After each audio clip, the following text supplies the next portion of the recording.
Doctor, ఈ bed మీద పడుకున్నవాడి problem ఏమిటి? అసిస్టెంట్, ఈయన ఉద్యోగంలో చేరిన కొత్తలో బంగారం తులం 25 రూపాయలు ఉండేదిట. అప్పుడు 1 కేజీ బంగారం కొనుక్కోలేకపోయినే అని బాధపడుతూ చిక్కి సగమయ్యాడు. డాక్టర్, ఓ, మరి రెండో బెడ్ మీద పేషెంట్ సంగతి ఏమిటి? అసిస్టెంట్, ఈయన ఉద్యోగంలో చేరిన కొత్తలో గజం 10 రూపాయలకి 2000 గజాల స్థలం ఆఫర్ వచ్చిందిట. అంత దూరంలో నాకెందుకని వదిలేశాడు. ఇప్పుడు అది గజం 1,00,000 రూపాయలు అయిందిట. కుళ్ళి కుళ్ళి ఏడుస్తున్నాడు. డాక్టర్, ఈ మూడో బెడ్ మీద వాడి సంగతి ఏమిటి? అసిస్టెంట్, ఈయన బీఈడీ చేసి బ్యాంకు గుమస్తా ఉద్యోగం గొప్పగా ఉంటుందని జాయిన్ అయ్యాడట. వాడితో పాటు చదివి టీచర్ అయిన ఫ్రెండు లెక్చరర్గా రిటైర్ అయి లక్షల్లో పెన్షన్ తీసుకుంటూ ఉంటే తనకొచ్చిన పెన్షన్ చూసుకొని బావురమంటున్నాడు. డాక్టర్, ఇది మరీ బాగుంది. ఆ ప్రక్కనే ఒక బెడ్ నాకు రెడీ చేయి. అసిస్టెంట్ ఆశ్చర్యంతో, మీకెందుకు సార్ అని అడిగాడు.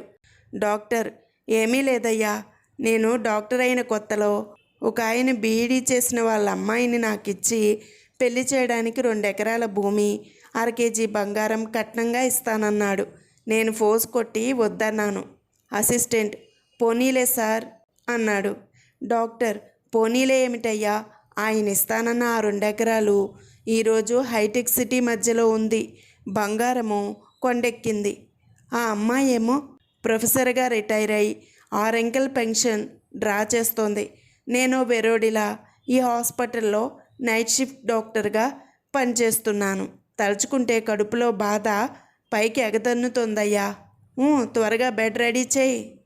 న్యాయవాది, జడ్జి గారు, మా క్లయింట్ తన కొడుకు 10th క్లాస్ పరీక్షలు పూర్తయ్యే వరకు అతని అరెస్ట్ ఆపమని తనకు ముందస్తు బెయిల్ ఇమ్మని కోరుకుంటున్నాడు సార్. జడ్జి, మీకు అరెస్టు చేయడానికి అంత కంగారెందుకు ఆఫీసర్స్? అతని కొడుకు 10th పరీక్షలు రాయడం పూర్తయ్యాకనే అరెస్టు చేయవచ్చు కదా, దానికి మీకు అభ్యంతరం ఏమిటి? ఆఫీసర్స్, సార్, ఆ నిందితుడి కొడుకు ఇప్పుడు ఎల్కేజీ చదువుతున్నాడు సార్. సుందరాంగి సరదాగా ఒక కుక్క పిల్లను కొందామని షాప్కు వెళ్ళింది. షాపు వాడు కుక్క పిల్లని చూపించాడు. సుందరాంగి తన మృదువైన వేళ్లతో ఆ కుక్కపిల్ల వీపు నిమిరింది. హో, ఇది పాకిస్తానీ కుక్కపిల్ల, నాకు వద్దు అంది. షాపు వాడు రెండో కుక్క పిల్లని చూపించాడు. సుందరాంగి తన మృదువైన వేళ్లతో ఆ కుక్కపిల్ల వీపు నిమిరింది. హో, ఇది చైనా కుక్కపిల్ల, నాకు వద్దు అంది. షాపు వాడు మూడో కుక్క పిల్లని చూపించాడు. సుందరాంగి తన మృదువైన వేళ్లతో ఆ కుక్కపిల్ల వీపు నిమిరింది.